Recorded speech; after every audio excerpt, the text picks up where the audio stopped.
On-the-scene coverage of ACC 2015 is supported by SAPIEN. I'm Peter Block in San Diego at ACC 2015 for On the Scene. With me is Sushil Kadali, needs no introduction from New York City. Sushil has been the Grand Master of transcatheter aortic valve replacement at Columbia and doing great work. We now have a new valve, and we've at Emory been involved with this, as you know, Sushil.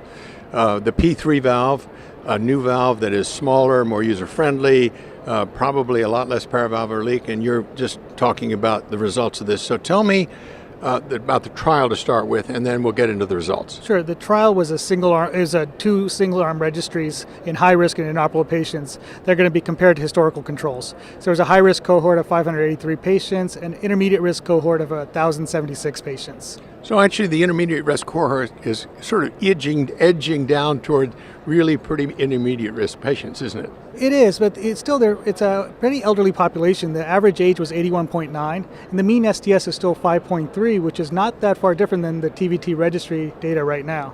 Okay, so what about the results? I mean, I looked at these data and I said, wow, really? And that's what really shocked by. The mortality in the high-risk cohort at 30 days was 2.2%. Disabling stroke was 0.9. In the intermediate risk cohort, the 30-day mortality is 1.1 with a disabling stroke rate of 1%. And this is with neurologic oversight. Even if you do stroke and TIA in both cohorts, it's less than 3%. So we're talking about at least half less than the other partner trials, yes, and shockingly low outcomes for both.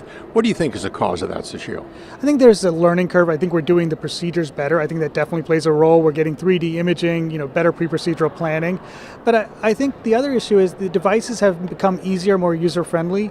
And in this patient population, if you can get through a procedure without a complication such as a bleeding event, as you know, a vascular event, a renal failure, those type of things. And I think with lower profile devices, easier to use devices, and you can avoid those complications, the outcomes improve. We at Emory, and I know you at Columbia, have done these under conscious sedation now, and the patients go home the next day. Right. I mean, that's a huge step forward and actually minimizes the chance of patients getting sick in the hospital. Absolutely. I think that's key. I mean, David Wood's done stuff with next day discharge. You do this patient awake, they walk the next day, and either day 1, day 2, day 3, people leave, and they don't leave to rehab. Like after surgery in an 85-year-old, the majority of the time they end up going to rehab. These patients, they leave on day 2 or day 3, but they go home.